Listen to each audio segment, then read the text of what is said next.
Okay? I can see it, but it doesn't exist. And, I was near the door in the back of the room. I was always closest to the door because I was having so much problems at school. And, I'm like, okay, whatever, if you got a dot that doesn't exist, I can go with that for now. And then he said, this is a series of dots that he placed together and made a line and said this is dimension 1 and it doesn't exist either. It still doesn't have volume. And, that seems consistent to me.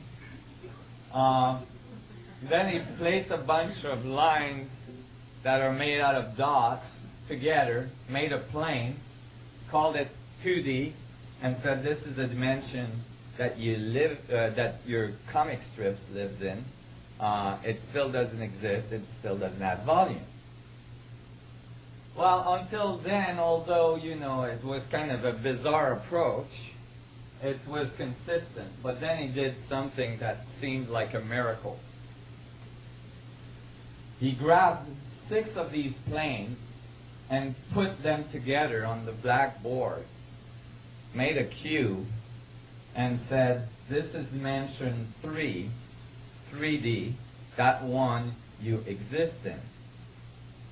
And I was in the back of the room, and I'm like, oh my God, how can that be? And I could tell that all the other kids in the room were like, huh? But nobody was saying anything. I wasn't about to put my hand up because I knew the next thing that was going to happen is the door was going to get open and I was going to get kicked out again. So I didn't want to do that. So I didn't say anything, but it didn't make sense because it's like that was a mystery cube. Because if you have a dot that doesn't exist, that makes a line that doesn't exist, that makes a plane that doesn't exist. You slap 6 non-existing planes together, you don't get existence. All you get is non-existence to the 4th.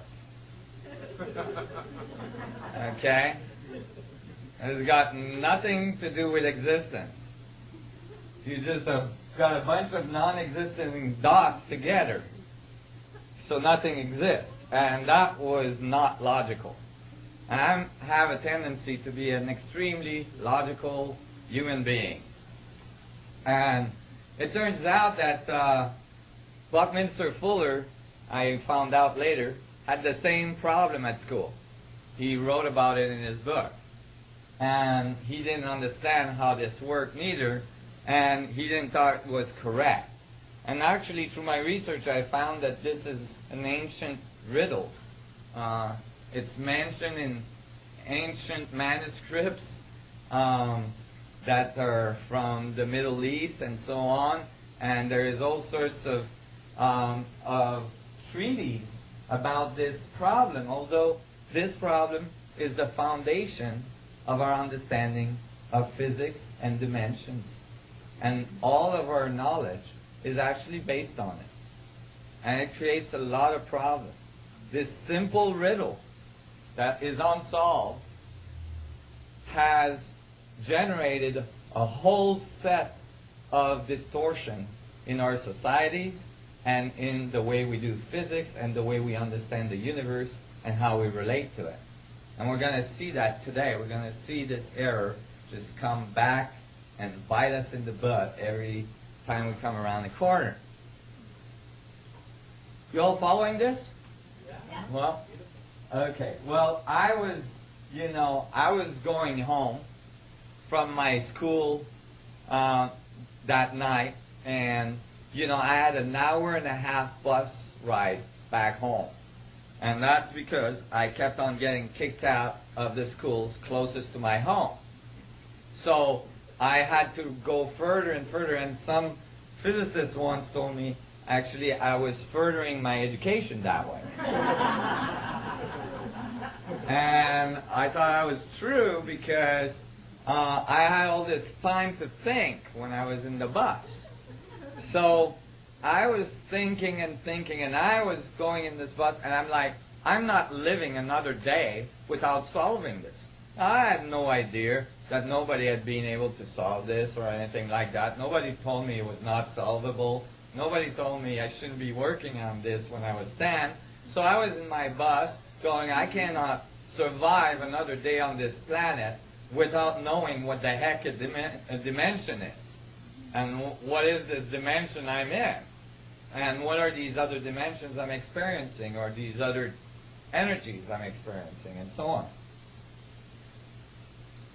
So I'm thinking and I'm thinking and I'm thinking, and I've got a goal in my head that I'm going to solve this before I get off the bus.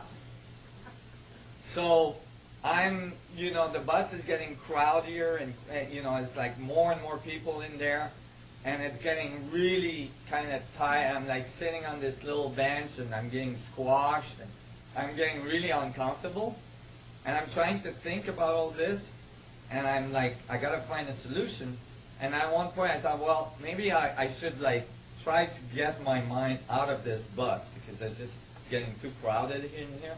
So I started to expand my mind, and I rose above the bus, and I saw, in my mind's eye, I saw the bus becoming a dot. And then I rose further, and I saw the Earth becoming a dot. And I rose further, I saw the solar system becoming a dot. And I rose further, and I saw the galaxy becoming a dot. And then I flew back into the galaxy, into the solar system, and back into the, I saw the Earth, and then I saw the bus, and I found the bus, and flew back into my body. And I thought, wow. And I looked at my hand, and I flew into my hand in my mind's eye, and I saw it was made out of dots.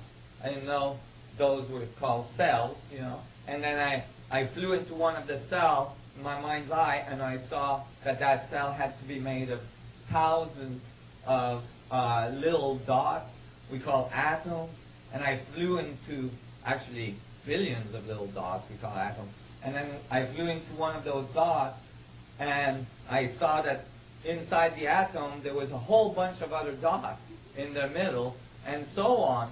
And actually, that was my first glimpse at the fractal nature of the universe. And I thought, oh my God, I know how to solve this. It's a dot within a dot within a dot to infinity. And the only thing that exists is the dot. Within each point, all information is available. Each point contains the whole. So the only true existence is the point. And from that point, or from an arrangement of points, you get all of reality. Wow. I was onto something. I got really excited. That's the way it goes. Each point contains the whole. Each point has all information. Each point is connected to all other points in the universe. And then the universe arranges the points in all sorts of different ways and makes all of the things we see. Well, that would mean that each point had to contain infinite amount of energy, infinite amount of information. Well, I got excited, and I'm like, oh my God, I got to tell my mom. So I went back home, I got out of the bus, and I'm all excited. I'm like walking on the cloud. I'm feeling like I've got this illumination, and, I'm on my way to changing the world and all this. And I get home, and I wait for my mom. My mom comes back from work, and I'm like, oh, Mom, I figured out something at school today. It's real important. She smiles, and she's like, oh my God, he finally had an A in a test or something. She thought I did something real good at school. And I'm like, Mom, I figured out that each point contains the whole. Each part of you has infinite involved in it, and each point has a connection to everything else. And I'm telling her all that, and she looked at me, and she, part of your curriculum at school, is it? And I think you should go back to it. You're not doing, and and my mom's kind of a pragmatic person, and she, she's a Roman Italian, woman, and she just looked at me and said, anyway, today, I don't feel infinite.